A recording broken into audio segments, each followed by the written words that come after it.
Olá, sou a professora Gláucia Martins, língua portuguesa, da instituição Universo Mais. Estamos aqui para um bate-papo sobre a nossa língua materna. Hoje nós vamos conversar sobre os textos jornalísticos no Enem. Sejam muito bem-vindos, espero que todos estejam bem, com saúde física e mental. Hoje eu escolhi para nós falarmos sobre os textos jornalísticos no Enem.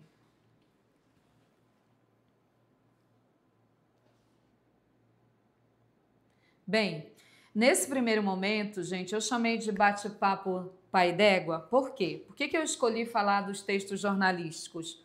Por causa da sua relevância social, né? Já que eles estão bem presentes na prova do Enem, nós estudamos os itens na prova e aí nós ficamos bem atentos a essa recorrência da presença dos textos jornalísticos. E aí você tem que ficar muito atento à estrutura desses textos, aos seus objetivos, aos estilos da linguagem, a fim de garantir, né, o seu sucesso nas questões objetivas de linguagem. Os textos jornalísticos têm o objetivo não só de informar, tá? E nós temos que ter esse cuidado, porque muitas vezes quando nós lemos o jornal, nós temos o erro de pensarmos que nós vamos só atrás de informação, mas o texto jornalístico, ele além de falar sobre política, economia, acontecimentos e curiosidades, ele também pode falar sobre entretenimento, ele também pode trazer uma opinião sobre um fato social, etc. Os textos jornalísticos são veiculados em diversos suportes. Isso é importante também. Todo item do Enem que traz um texto, ele traz o suporte. O que é o suporte? É o canal.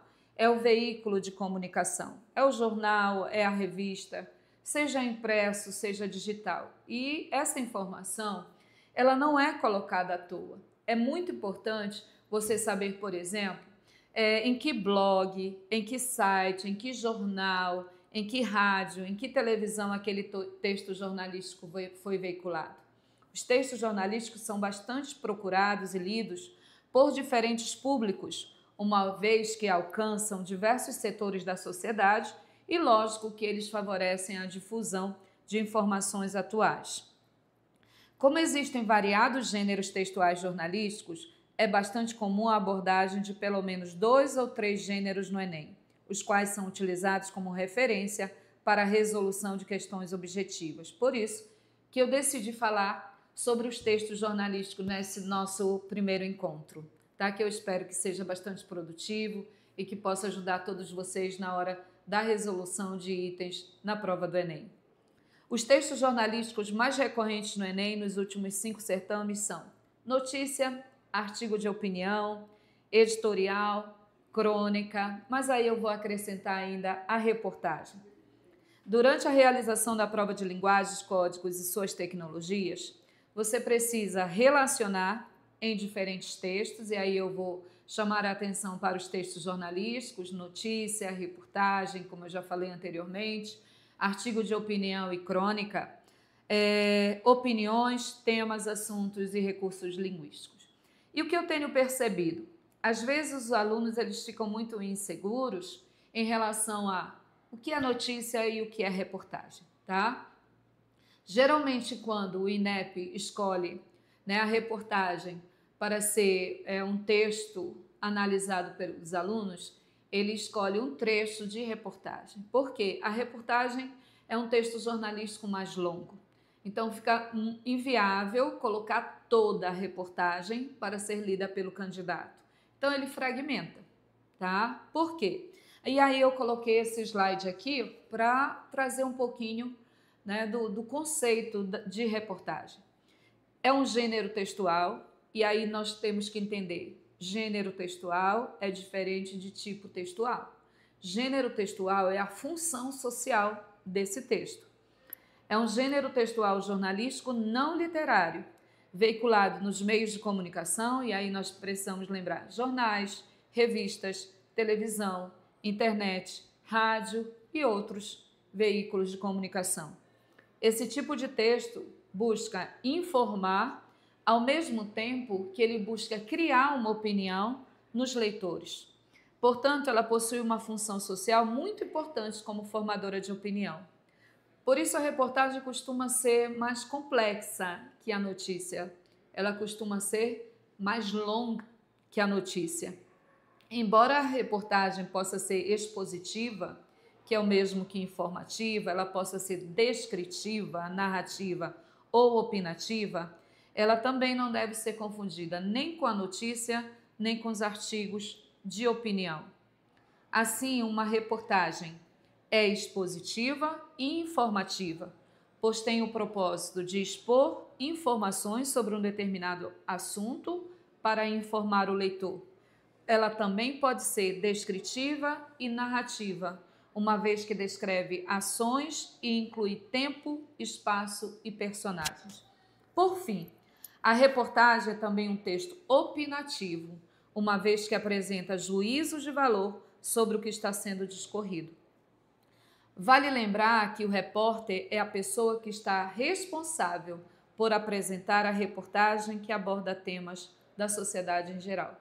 Por isso, gente, produzir uma reportagem requer um tempo maior do jornalista, porque ela é um texto jornalístico muito mais complexo do que uma notícia, tá?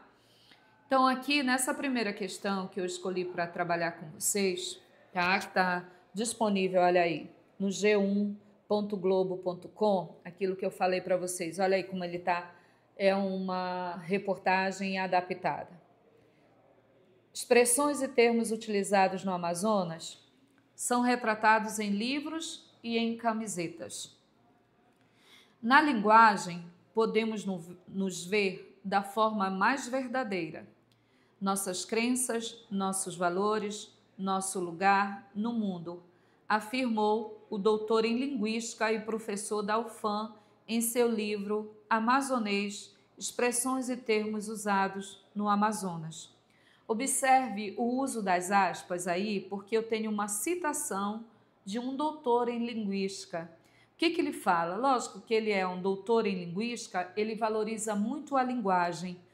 E ele diz que na linguagem, olha a importância da linguagem. Na linguagem, nós podemos nos ver da forma mais verdadeira.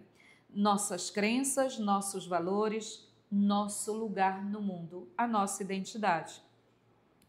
Depois nós temos o articulador, portanto. Portanto, o amazonense, com todas as suas cunhatãs e curumins, acaba por encontrar um lugar no mundo e formar uma unidade linguística informalmente denominada de português caboclo, que muito se diferencia do português mineiro, gaúcho, carioca e de tantos outros espalhados pelo Brasil. O livro, que conta com cerca de 1.100 expressões e termos típicos do falar amazonense, levou 10 anos para ser construído.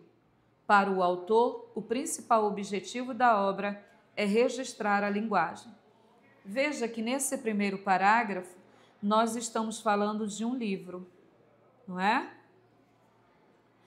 No segundo parágrafo, e nós estávamos falando no primeiro parágrafo de um doutor em linguística, nós estávamos falando do autor de um livro, né? Agora nós vamos falar de um designer.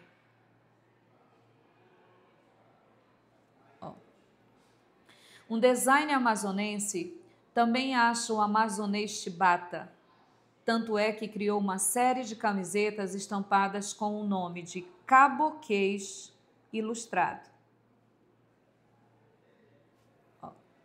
que mistura o bom humor com as expressões típicas da região.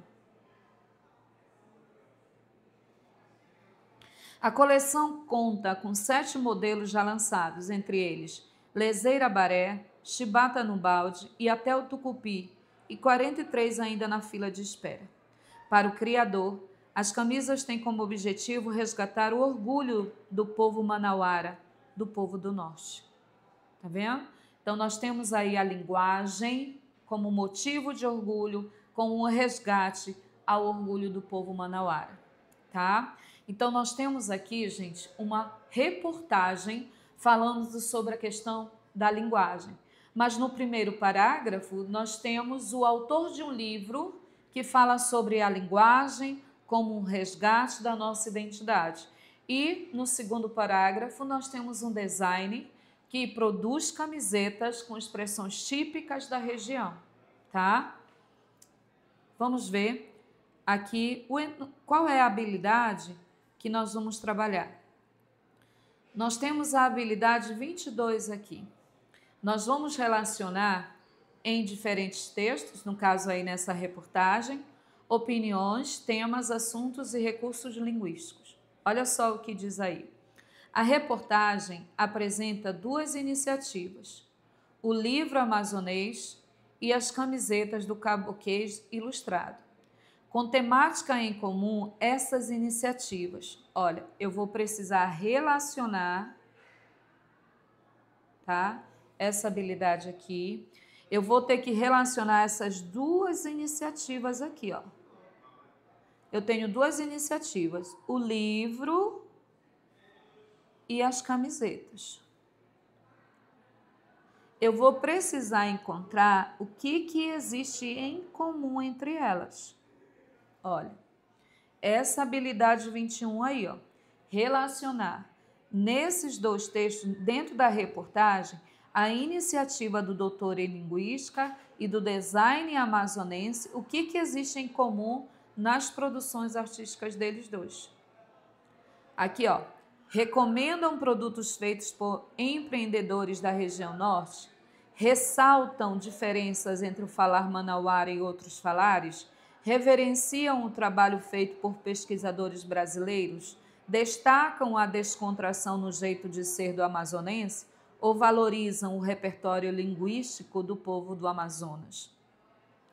Aqui, o ponto em comum entre eles é exatamente essa valorização do repertório linguístico do povo do Amazonas. Nós vimos, por exemplo, o doutor em linguística, quando ele escreve o livro, ele quer fazer um resgate da identidade do povo do Amazonas, assim como o designer, quando ele faz o Cabo-Queijo ilustrado. Ele quer valorizar a linguagem do manauara, não é? Então, a resposta correta seria a letra E, ok? Vamos para a segunda questão. Como nós estamos tendo como tema os textos jornalísticos, agora eu vou falar de um outro texto jornalístico muito comum na prova do Enem, que é o artigo de opinião.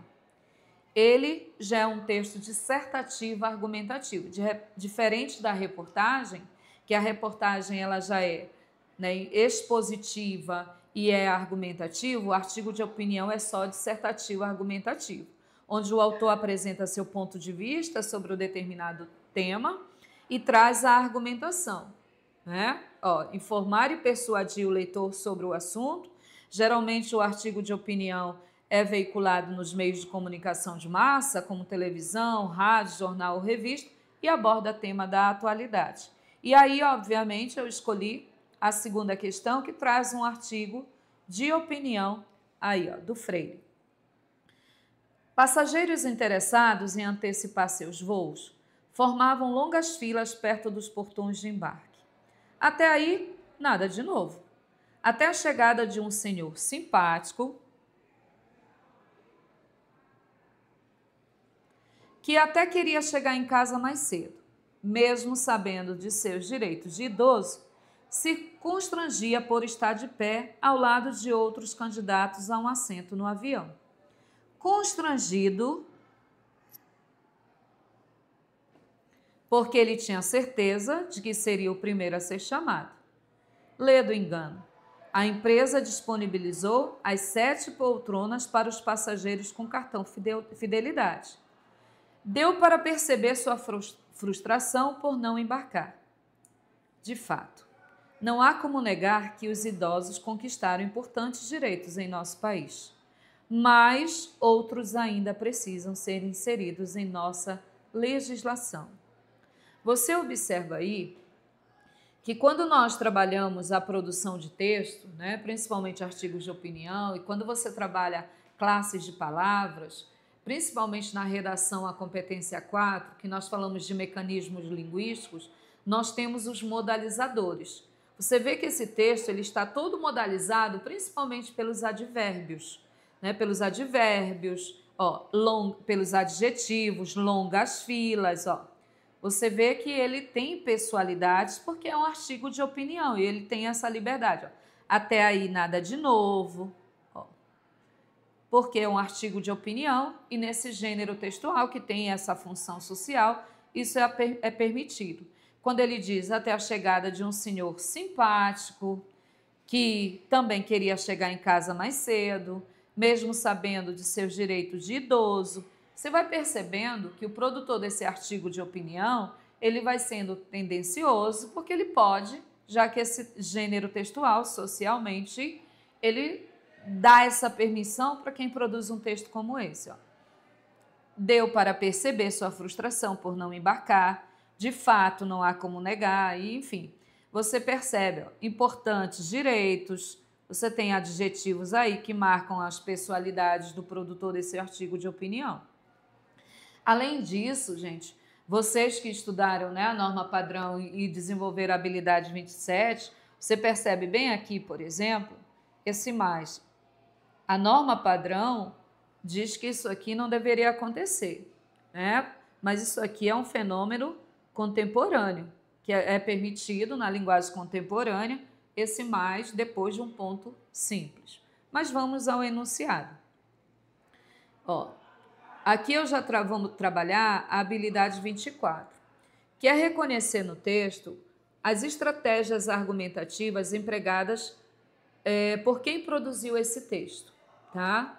Nesse artigo de opinião, o autor apresenta no primeiro parágrafo uma estratégia argumentativa que apela. Olha, a habilidade 24 diz que você precisa perceber se ele usou a intimidação, se ele usou a sedução, a comoção, a chantagem ou qualquer outra estratégia argumentativa. Você vai observar que na hora dele produzir o seu texto, ele vai usando alguns adjetivos, longas filas, senhor simpático, constrangido. Ele vai, na verdade, colocando o senhor como uma pessoa coitadinha, como uma pessoa boazinha, e poxa, ficou ali naquela fila. Ele vai tentando comover o leitor, né, ficar penalizado pelo senhor. Então você percebe aqui que ele usa a estratégia argumentativa da comoção, gerando comoção, gerando empatia por idosos, pelo uso, por exemplo, de adjetivos como simpático, constrangido e ainda fazendo referência à frustração, ok? Vamos seguindo aqui. Na questão 3, eu usei esse texto aqui. Maio foi colorido de amarelo e o foi porque mundialmente amarelo é a cor convencionada para as advertências. No trânsito, essas advertências têm sido fatais. A estimativa, caso nada seja feito, é a de que se atinjam assustadoras 2,4 milhões de mortes no trânsito em 2030 em todo o mundo. A pressa constante, o sentimento de invencibilidade, a certeza de invulnerabilidade, a necessidade de poder, a falta de civilidade, a certeza de impunidade, a ausência de solidariedade, a inexistência de compaixão e o desrespeito por si próprio são circunstâncias reais que, não raro, concorrem para o comportamento violento no trânsito. Olha esse sujeito aí, né? Bem composto, que dá para usar aí numa redação com esse tema de mobilidade urbana. O Maio Amarelo, que preconiza a atenção pela vida, é uma das iniciativas nesse sentido. E é precisamente a atenção pela vida que está esquecida. Essa atenção, por certo, requer menos pressa, mais civilidade, limites assegurados, consciência de vulnerabilidade, solidariedade, compaixão e respeito por si e pelo outro. Reafirmar e praticar esses princípios e valores talvez seja um caminho mais seguro e menos violento, que garanta a vida e não celebre a morte. Olha aí intervenções, né? Sugeridas pelo Portal do Trânsito. Sempre você precisa olhar a fonte, né, gente? Onde está sendo veiculado esse texto. Portal do Trânsito aí, ó. Nessa questão, você vai trabalhar a habilidade 23, olha, já é a inferência. Inferir nesse texto qual é o objetivo de quem o produziu, no caso, né, o Portal do Trânsito, a partir dos procedimentos argumentativos que ele está utilizando aí. Então, eu leio o texto, né, vou analisando as estratégias argumentativas utilizadas aí para eu entender o que ele quer com isso. Ele quer enumerar as causas da violência no trânsito, ele quer contextualizar a campanha de advertência no cenário mundial, ele quer divulgar dados numéricos alarmantes sobre acidentes de trânsito, ele quer sensibilizar o público para a importância de uma direção responsável, ou que ele quer restringir os problemas da violência no trânsito a aspectos emocionais. Né? Então, eu preciso reler o texto aqui e observar. Está falando aí, 2,4 milhões de mortes no trânsito até 2030. Então, o que ele quer mostrar com esses números? Ele quer, né? E aí você vai observando mostrar as causas, contextualizar a campanha, quer sensibilizar o público para que eu possa ter uma direção responsável. Então, acertaria aí a questão quem marcasse a letra D como resposta correta. Tá bom?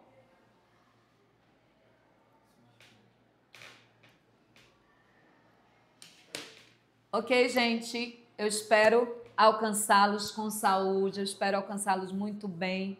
Eu volto em um outro momento. Um beijo no coração. Fiquem bem, tá? E até o nosso reencontro, até a volta às aulas. Beijo, fiquem com Deus.